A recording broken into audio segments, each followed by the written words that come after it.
হে জগতবাসী, আজ আমি শামীম আলী চিশতি আপনাদের সামনে যে আলোচনাটা নিয়ে হাজির হলাম সে আলোচনাটি হলো আলিফ লাম মিম রা। আজকের আলোচনার মূল হবে কি? আলিফ লাম মিম রা। তো অন্যবারে আমি আলোচনা করেছিলাম আলিফ লাম মিম নিয়ে। আজকে একটা অক্ষর বেশি, সেটি হলো রা। আলিফ লাম মিম রা। তাহলে আলিফ লাম মিমের বিষয়টা তো আলোচনা হয়েছিল, তারপরেও আরও একটু ভেঙে আরেকটু সহজ করে বলার চেষ্টা করব। যে আমরা এই বাংলাদেশে দেখেছি যে একদল লোক বলতেছে আলিফ লাম মিমের ব্যাখ্যা আল্লাহই ভালো জানে। আমি বলবো যে 30টা অক্ষরের ভিতরে এই 3 থেকে 4টা অক্ষর আলিফ লাম মিম এবং আলিফ লাম মিম রা, আল্লাহ কি বুঝাইতে চাইছেন? যে একটা জিনিস, আমরা যদি মতিঝিলে যাই তখন অনেক ধরনের ব্যাংক আছে, যে Sonali bank limited, Pubali bank limited, Agrani bank limited. তো এখন দেখা যায় এলটিডি। তো এখন এলটিডি দিয়েছেন।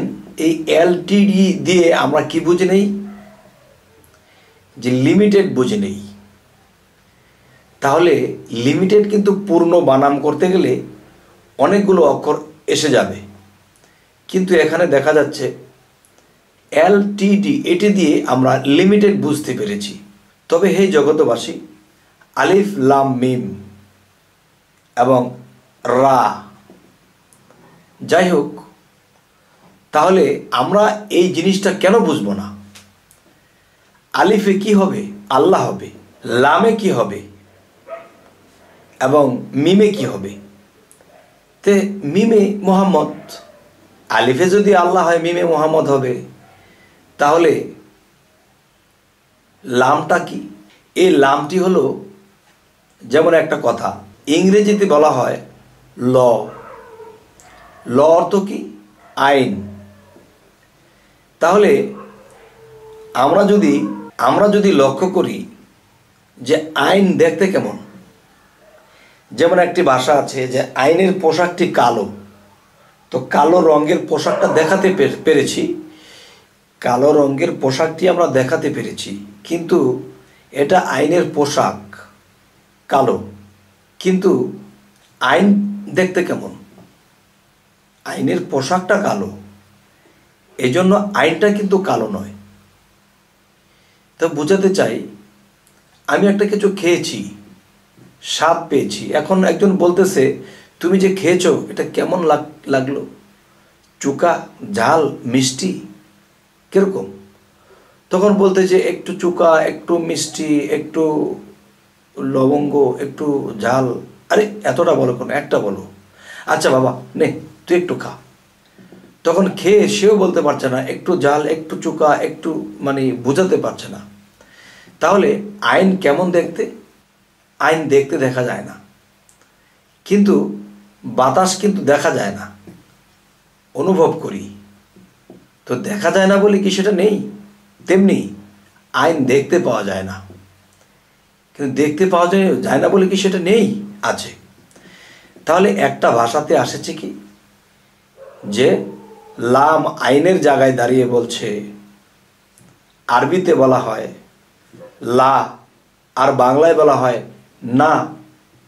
তাহলে আমরা আলিফ আল্লাহর দিকে যখন রওনা দিয়েছি, তখন লাম মাঝখানে দাঁড়িয়ে বলছে না, তোমরা আলিফের দিকে মানে আল্লাহর দিকে যেও না, তোমরা মুহাম্মদের দিকে যাও।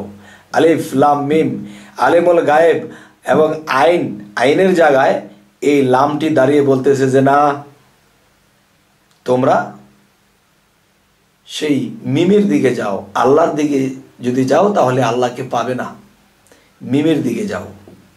আচ্ছা, আজকের মূলত আলোচনাটি হবে যে আলিফ লাম মিম রা। হয়তো আলিফ লামের ব্যাখ্যা আমরা আগে যেতটুকুই বুঝেছি ইউটিউবে ছাড়া হয়েছে সবার আগে। তো এখন বিষয় হলো যে রা বিষয়টা কি। আচ্ছা, দেখবেন আল্লাহকে পেতে হলে আমরা যদি আল্লাহর দিকে রওনা দিই, আল্লাহকে পাবো না। তাহলে কোথায় যেতে হবে? মুহাম্মদের কাছে যেতে হবে। আর মুহাম্মদ কি রাসূল? না। যে মুহাম্মদ সাল্লাল্লাহু আলাইহি সাল্লাম হেরা পর্বতের সাধনা যখন করেছিলেন, তখন দেখা যায় সেই সাধনা করতে করতে তিনি যখন নবুয়ত লাভ করলেন, কোরআন নাজিল হলো তার উপর, তখন তিনি যখন 52 বছর বয়স হলো, তখন আল্লাহ দাওয়াত করেছিলেন, হে দোস্ত আপনি আসেন। তখন আল্লাহর সাথে সাক্ষাৎ করলো 52 বছর বয়সে। তখন তিনি রাসূল টাইটেল পাইলেন। রাসূল যে একটা পাওয়ার, রাসূল একটা ক্ষমতা, একটা শক্তি, আর সেই শক্তির মধ্যে আল্লাহ মিশ্রিত, আল্লাহ বিলীন সেই রাসূল শক্তির মধ্যে। আর সেই রাসূল যদি মুহাম্মদের মধ্যে আসলো, তখনই বলা হইল মুহাম্মদ রাসূল, ইহাতে নাই কোনো ভুল। তাহলে শেষের রায়ে কি বোঝানো হলো?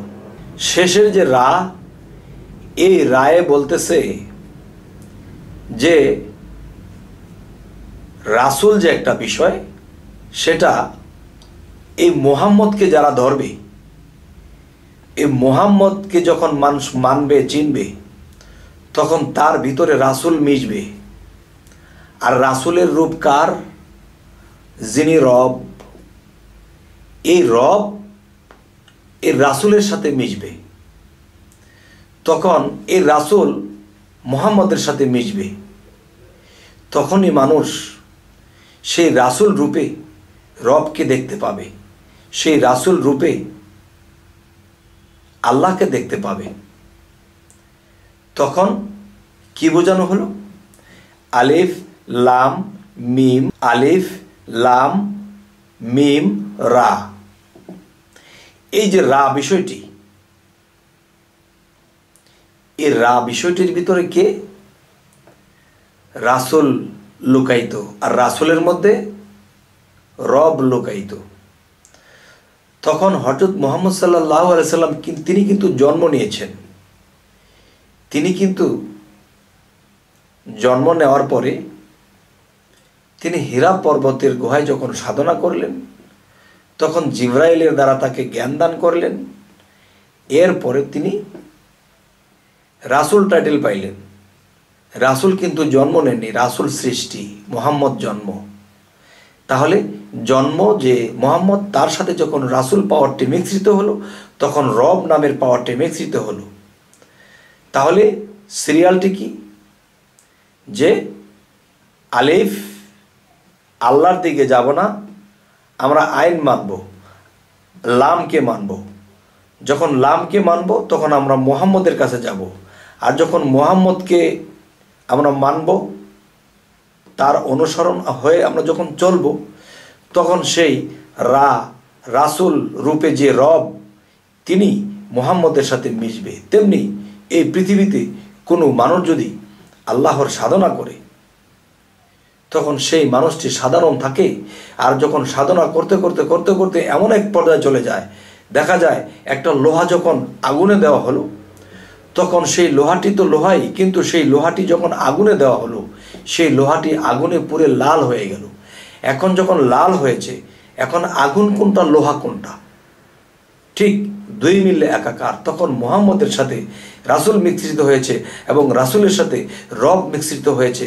তখন সেই রাসূল মুহাম্মদের সাথে মিশেছে। তো মুহাম্মদের সাথে যখন মিশে গেল, তখন দুই মিললে একাকার হয়ে গেল। তখন মুহাম্মদ কি হলো? রাসূল হলো। আর রাসূলের রূপ কার হলো? রব হলো। হে জগতবাসী, তাহলে আলিফ লাম মিম এর ব্যাখ্যা কি বলা হচ্ছে? যে আল্লাহই ভালো জানে। আল্লাহ যদি ভালো জানতো, তাহলে আমাদেরকে এই গ্রন্থ, এই কোরআনের মধ্যে কেন দিল? আল্লাহর কাছে রেখে দিত। তাহলে আল্লাহ যেহেতু কোরআনে দিয়েছে, অবশ্যই এর ব্যাখ্যা আছে। তাহলে আমরা এই পৃথিবীতে এসেছি, আমরা যখন মুর্শিদ ধরব, তাওহীদের মুর্শিদ আমার মুহাম্মদের নাম, তাহলে তাওহীদের মুর্শিদ যদি মুহাম্মদের নাম হয়ে থাকে, আর সেই মুহাম্মদ যদি রাসূলের সাথে মিশে, আর রাসূলের সাথে যদি রব মিশে, তাহলে এখানে আর চিন্তা কিসে?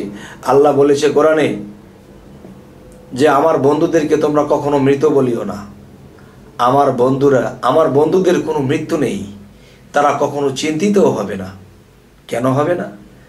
সেই রাসূলের সাথে রব মিশেছে, আর সেই রাসূল মুহাম্মদ মিশেছে। তখন দুই মিলে তিন মিলে একাকার হয়েছে। তখন কে কাকে দুজকে ফেলবে?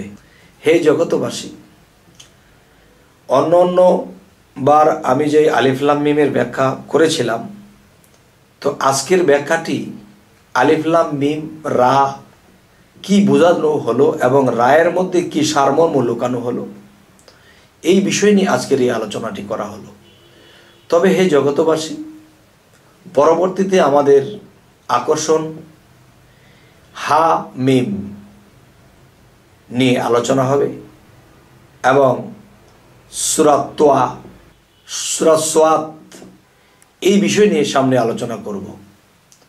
তবে আমরা যদি এই পৃথিবীতে বাঁচতে হয়, তাহলে আমরা কোরআনের দিকে লক্ষ্য করব এবং আমরা এই ব্যাখ্যা বিশ্লেষণ করে বোঝার চেষ্টা করব।